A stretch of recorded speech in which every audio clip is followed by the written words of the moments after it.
కేటీఆర్ గారు. Thank you speaker sir. Sir, deputy chief minister గారు పెద్దలు బట్టి విక్రమార్క గారితో మేము 2009 నుండి కలిసి పనిచేస్తున్నాం సార్. 2009వ సంవత్సరంలో వారు ఆనాడు డిప్యూటీ స్పీకరు, నేను మొట్టమొదటిసారి శాసనసభ్యుడిగా ఇక్కడికి వచ్చినాను. గత 16 సంవత్సరాలుగా వారు హౌస్లో ఉన్నారు, నేను కూడా ఉన్నాను సార్. వారితో కలిసి మాకు ఫ్రెండ్షిప్ ఉంది, వారంటే గౌరవం ఉంది. ఒక పెద్దన్నలాగా వారిని గౌరవిస్తాను సార్. అధ్యక్ష, నేను దయచేసి మిమ్మల్ని కూడా కోరుతున్నాను sir, you have to come to our rescue. ఇప్పుడు ఆది శ్రీనివాస్ గారు లేచి ఎన్ని చదివినారు సార్? అట్లా చదవచ్చా సార్? ఇది పార్లమెంటరీ ప్రొసీజర్, ఇదన్నీ పార్లమెంటరీ మాటల అధ్యక్ష. మరి నేను అనలేనా అధ్యక్ష? ఓటుకు నోటు దొంగ ముఖ్యమంత్రి, 20% కమిషన్లు, 30% కమిషన్లు మీ ఎమ్మెల్యేలు అంటున్నారు. నేను అనలేను అధ్యక్ష ఈ మాటలు? నేను అంటలేను అధ్యక్ష, నేను అనొచ్చు కానీ నేను అంటలేను అధ్యక్ష. ఇంకొక మాట చెప్తున్నా అధ్యక్ష, దయచేసి మీరు మా రెస్క్యూకి రావాలి. నేనేం అనలేదు అధ్యక్ష, నేను వారిని ఏం అనలేదు అధ్యక్ష.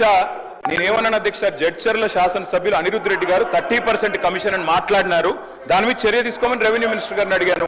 20% కమిషన్ అని కాంట్రాక్టర్లు ధర్నా చేస్తున్నారు సెక్రటేరియట్ లో, చర్య తీసుకోమని అడిగినాను. మరి నేను అనొచ్చు కదా అధ్యక్ష?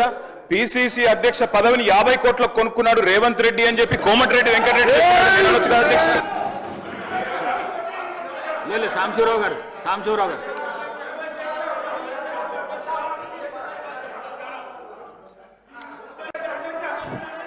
Thank you sir.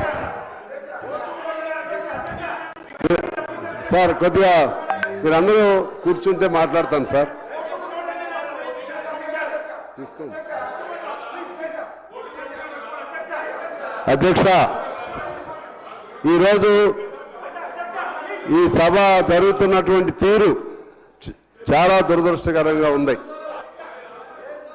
ఇది వీధుల్లో కూర్చుని వీధి పోరాటాల్లాగా ఇలా మాట్లాడుకోవటం న్యాయంగా లేదు. ఎవరైనా మాట్లాడకూడదు. అంటే వ్యక్తిగతంగా ఎవరినైనా హర్ట్ చేస్తే అందరూ ఎమ్మెల్యేలైనా మంత్రులైనా ముఖ్యమంత్రులైనా సరే వ్యక్తిగతంగా మానసికంగా ఒక్క నిమిషం గౌరవ సభ్యులు కేటీఆర్ గారు వ్యాఖ్యలను రికార్డుల నుండి తొలగిస్తున్నారు.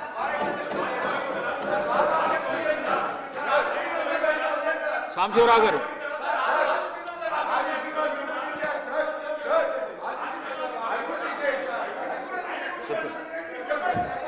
సార్,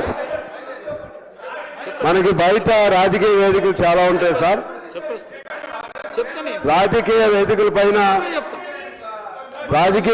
పైన మాట్లాడుకోవచ్చు.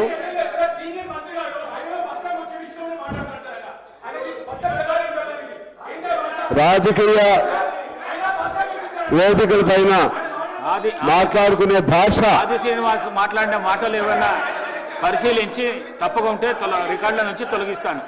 మాట్లాడండి.